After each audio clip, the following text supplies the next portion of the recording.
ये खुलेआम गुंडई करते हुए अगर गुंडे दिखें तो कम से कम संजय झा आपके कार्यकारी अध्यक्ष का वो बयान तो झूठा हो जाता है कि संगठित अपराध नहीं है बिहार में, खुलेआम गैंगवॉर है, ये एसएसपी साहब कह रहे हैं। और अस्पताल में घुसकर बड़े इत्मीनान से, जैसे कहीं शादी ब्याह की पार्टी में आए हो, खाना खाकर चलते बने, ऐसे ही मर्डर कर वीडियो शूट करके चलते बने।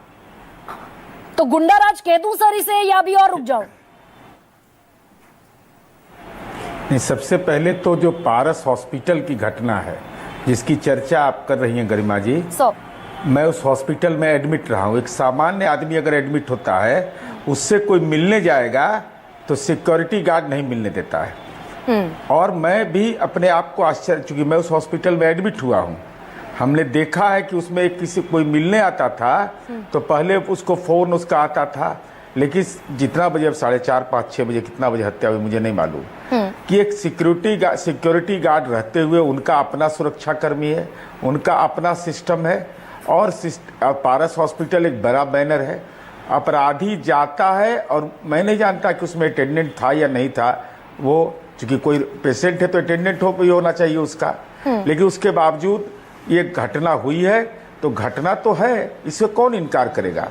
लेकिन इसकी जांच भी आवश्यक इसलिए है कि आखिर वहां का सिक्योरिटी गार्ड, कोई सामान्य हॉस्पिटल होता तो बात समझ में आती, पारस हॉस्पिटल जैसा प्रेस्टिजियस हॉस्पिटल जिसका अपना सेफ्टी मैनेजमेंट है, वहां इस ढंग की आपराधिक घटना करके, जो फुटेज मैंने अभी देख रहा था या पहले भी देखा था, अपराध करके वो नॉर्मली चला जाता है। हाँ। ये मुझे कुछ समझ में नहीं आ रहा है कि ये कहीं ना कोई मामला, ये मामला गंभीर मामला है, नेक्सस तो है कहीं ना कहीं कुछ। हाँ।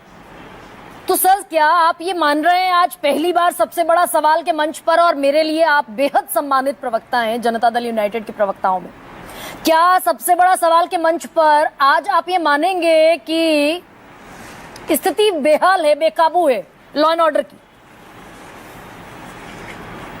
देखिए, अब आपको अपनी बात कहने का अधिकार है, उसको हम रोक नहीं सकते हैं, लेकिन आप जिन तथ्यों का हवाला देते हैं, जैसे अभी आपने कहा कि दुल्हिन बाजार की घटना, अब मैं जानकारी देता हूँ, दुल्हिन बाजार में वो आदमी 4:15 बजे मर्डर जिसका होता बगीचा में, वह किसी को इंटरेस्ट पर पैसा दिया था, उससे कैपिटल से ज्यादा इंटरेस्ट ले रहा था, उसका बेटा ने उसकी हत्या कर दी। हाँ। आपने पटना सिटी के वकील को भी अपने दिखा रहे थे, अब उसकी बेटी का बॉयफ्रेंड उस बेचारे वकील साहब की हत्या कर दिया। दानापुर में पत्नी ने ही पति को मरवा दिया। अब ये ऐसे चीजें विमर्श के विषय है कि हम ये नहीं कहते क्योंकि अपराध कोई भी हो तो गलत होता है, अपराधी पकड़ा भी गया है, लेकिन हमारा कहना है कि सोशल सवाल भी है कि भाई इस ढंग के अपराध भी हो रहे हैं। नहीं, लेकिन सर जब आपके बड़े मंत्रियों में शुमार ललन सिंह जैसा चेहरा, जिम्मेदार चेहरा, जब खुलेआम ये कहता दिखेगा भाई हम यहाँ बैठे हुए हैं, मैं इनको मार दूं, ये मुझे मार दें, ये क्राइम है जी। यानी सर आपसी विवाद में मर्डर्स बिहार में अलाउड है? नहीं, माननीय मंत्री ललन सिंह जी का यह कहना कि उदाहरण के तौर पर कह रहे हैं कि दो व्यक्ति के बीच ईर्ष्या द्वेष है और एक दूसरे का मर्डर कर देता है, तो पुलिस कहने का अर्थ यह है कि उसमें से कोई एफआईआर नहीं करेगा, कोई भी गवाह नहीं बनेगा, विटनेस, तब पर भी पुलिस का ड्यूटी है अपराधी को खोज निकालना। तो ये पर्सनल एनिमिटी का क्या रास्ता हो सकता है सर? लेकिन इतना खौफ तो पुलिस का होना चाहिए, ये आप भी मानेंगे भाई, पुलिस किस लिए है? लॉ एंड ऑर्डर को मेंटेन करने के लिए इतना खौफ तो पुलिस का होना चाहिए कि मर्डर करेंगे अगर उस राह पर चले गए तो नापा जाएगा। और अगर ये खौफ होता तो ये घटनाएं इस तरह 17 दिन में 46 मर्डर, यानी खौफ नहीं है ना जहन में? नहीं, मैं पिछले बार आपके साथ 5 जुलाई को बैठा था, आपको याद कीजिए। अब आपने चर्चा की थी भोजपुर का, आप पता लगा लीजिए 18 अपराधी उसमें पकड़ाया। नालंदा के घटना की आप चर्चा की, 24 घंटे उसको तुरंत पकड़ा गया, 7 अपराधी को। दीपनगर के डुमरावा की चर्चा की थी, गया के एक व्यवसायी की 24 घंटे के अंदर गिरफ्तार हुआ। मैं विभिन्न उदाहरण बता रहा हूं, ऐसा नहीं है कि कार्रवाई पुलिस नहीं करती है। पुलिस के इकबाल पर अगर सवाल उठाइएगा, और हम लोग उसी का सिक्योरिटी गार्ड रखते हैं। सर उठेगा क्या? स्थिति बिहार में मैं आपसे बड़े सम्मान के साथ सवाल तो सर पुलिस पर उठेगा और निश्चित उठेगा। अगर एडीजी साहब, बिल्कुल जो है एडीजी साहब कह देंगे किसान खाली होते हैं इस वक्त पर, हर साल बढ़ते हैं मर्डर, अप्रैल मई जून में, और किसान खाली होता है, मर्डर करता है। जैसे ही बरसात खत्म होगी किसान काम पर जाएगा, मर्डर बंद हो जाएंगे। तो बिहार का किसान ये मर्डर करता घूम रहा है क्या सर? नहीं, आप देखिए ना, सबसे ज्यादा विवाद किसके लिए होता है यहाँ? भूमि विवाद के चलते। जरा उसका कंटेक्स्ट भी समझना बहुत जरूरी है। बिहार ब्रिटिश काल से परमानेंट लैंड सेटलमेंट का इलाका है और यहाँ लैंड का रिकॉर्ड अपडेट नहीं है। जमीन महंगी हो गई है और 69% अभी मुझे याद नहीं है, अभी 41 पॉइंट समथिंग है। इतना जब हम लोगों ने एक व्यवस्था की, जब डीसीएलआर को इम्पावर किया तो हाई कोर्ट ने उस पावर को खत्म कर दिया। सुप्रीम कोर्ट गई सरकार और लंबे अरसे के बाद सुप्रीम कोर्ट में डीसीएलआर को जुडिशियल पावर मिला जमीन के बारे में। और तब अंचल के स्तर पर, थाना के स्तर पर विवाद का निपटारा होने की एक प्रक्रिया बनाई गई। तब पर भी 41% हत्या हो रही है जमीन के मामले में। जमीन के मामले में कि भाई जमीन महंगी हो गई, अब कोई दिल्ली मुंबई में है, लौट के आया कि भाई मेरा जमीन है, लैंड रिकॉर्ड अपडेट है नहीं, अब पारिवारिक विवाद में हो जाता है। भाई भाई की हत्या कर रहा है। सर ये स्थिति है सर, ये सारे लाइसेंसी हथियार तो होंगे नहीं अगर आपसी रंजिश में हत्याएं हो रही हैं तो। अगर गरीब गुरबा इन लोगों के पास ये हथियार मौजूद हैं, सारे अगर लाइसेंसी हथियार होंगे, ये कहां से आ रहे हैं इन लोगों के पास? नहीं, बिल्कुल। तो जो लोग पकड़ाते हैं तो उनका जिस हथियार का प्रयोग करते हैं, जिस कपड़े का प्रयोग करते हैं, वही तो पुलिस जब्त करती है। वो पुलिस जब्त करती है और ये पुलिस की जिम्मेवारी भी है। ऐसा नहीं कि उनकी जिम्मेवारी नहीं है। हथियार जो जब्त होता है, जो कार्रवाई होती है या पुलिसकर्मी पर जो भी होता है, वो सब उनकी ड्यूटी है, उनको करना पड़ेगा। अब वो करते हैं। सर अगर कर रहे होते तो आप कह रहे हैं 41% हत्याएं इस तरह के मामलों में होती है। 41% एक बड़ा चंक है। तो मैं मान लूं ना सर कि goonda raj is repeating itself in Bihar. अरे भाई 69% अपराध होता था जमीन के मामले में। आज वो अगर घटा है तो ये अचीवमेंट नहीं माना जाएगा। पुलिस का भी पदाधिकारी उसमें रहता है और अंचलाधिकारी भी, रेवेन्यू ऑफिसर भी रहता है, और दोनों पार्टी रहती है। दोनों को कहा जाता है कि भाई आप लोग कोई रास्ता निकालिए इसका। तो एक पंचायत है, वह उससे निदान निकला है बहुत हद तक। डीसीएलआर को पावर दिया गया, हाई कोर्ट ने निरस्त कर दिया था जुडिशियल पावर। लंबे अरसे के बाद डीसीएलआर को पावर मिला है। अब उससे भी एक टाइम बॉन्ड के अंदर वो अभी लैंड ओनरशिप डिसाइड करता है। अब घटना के बारे में तो कोई यह नहीं कह रहा है कि नहीं हुआ है घटना। घटना तो हुआ है। घटना आप देखिए कहाँ नहीं, देश में हर जगह अपराध की घटना हो जाती है। तो बिहार तो दूसरे नंबर पर है हत्या के मामले में। Bihar is on number 2। अच्छा, इन चार्ट। भाई नहीं सर, एक सेकंड, मैं तो सवाल ये पूछ रही हूँ आपसे। भाई हम तो नीतीश कुमार के राज को सुशासन राज के नाम से जानते हैं। प्रधानमंत्री हर बार आएंगे, कहेंगे जंगल राज वालों को आपने बाहर का रास्ता दिखा दिया।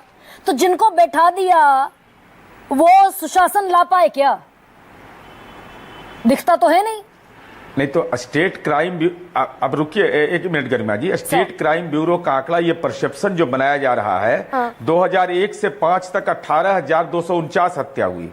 2006 से 10 से तक 15,771 हत्या हुई। 11 से 15 तक 16,787 हुआ। 2016 से 20 14,604 हुआ। 2021 से मई 2025 तक 9,559 मर्डर हुआ। तो आप इसको क्या मानिएगा? लोग परसेप्ट बनाता क्या है कि 6 से 10 तो ठीक था, उसके बाद डिटोरिएट किया।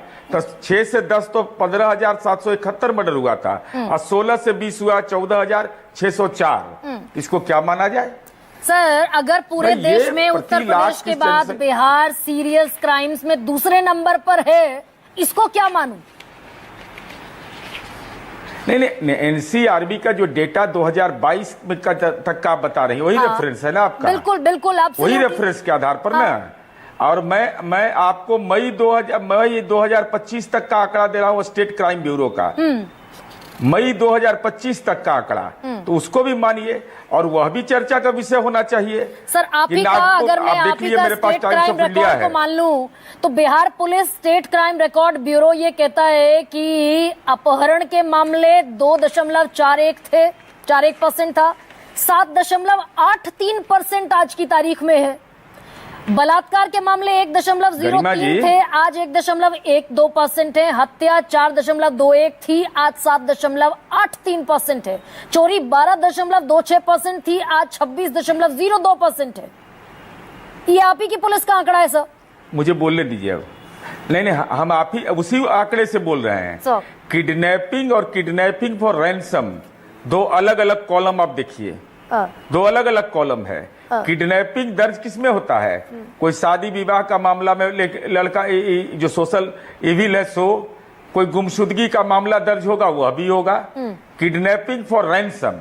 दूसरा राइट्स आप देखिएगा, राइट्स RIOTS। और ये कानून क्या कहता है इसको? 5 आदमी के बीच भी विवाद अगर हुआ तो वह दंगा में दर्ज होगा। लेकिन परसेप्शन क्या रहता है कि धर्म के आधार पर, जाति के आधार पर लड़ाई हुई, वो नहीं। कानून कहता है कि 5 आदमी के बीच भी अगर विवाद होगा तो वह क्रिमिनल मेजर एक्ट के तहत राइट के अंदर में ये मुकदमा दर्ज होगा। तो आप अपराध के बारे में जब देखिए, मूल विषय क्या है कि जो मर्डर के बारे में मैंने बताया, मर्डर का डिटेल आपके पास मैंने बता दिया, वो भी स्टेट क्राइम ब्यूरो का ही आंकड़ा है। मैं परसेंटेज में नहीं बोल रहा हूं, मैं एग्जैक्ट संख्या के आधार पर बोल रहा हूं। लेकिन अपराध अपराध होता है, यह मानना किसी को भाई वो दौर तो नहीं, कम से कम इतना तो थैंक्स दीजिएगा ना कि भाई चंपारण में दिन दहाड़े बस सहित अपहरण हो गया था, पूरा बस सहित। भांगड़ यादव की क्या तो नाम था उसका, हमको नाम याद नहीं है, क्रिमिनल था, और वो अपहरण हुआ था। तो आज कब से क्राइम हुआ है तो इतना तो जरूर हम कह सकते हैं पूरे दावे के साथ कि कार्रवाई होगी। लेकिन सर मना आप भी नहीं कर पा रहे हैं नीरज जी, और मैं इसीलिए आपको बहुत रिस्पेक्ट करती हूँ। आपने बिल्कुल साफ गोई से कह दिया, 41% का आंकड़ा आपने दे दिया। आपने डिनाई नहीं किया कि हॉस्पिटल में जिस अंदाज में घुसकर बिल्कुल फिल्मी स्टाइल से मारा गया एक दुर्दांत अपराधी को, जो परोल पर बाहर था, वो नहीं होना चाहिए था। आप ही के मंत्री अशोक चौधरी कह रहे हैं सीरियस मामला है, यानी Bihar is on serious track record. Jain जिज्ञासु,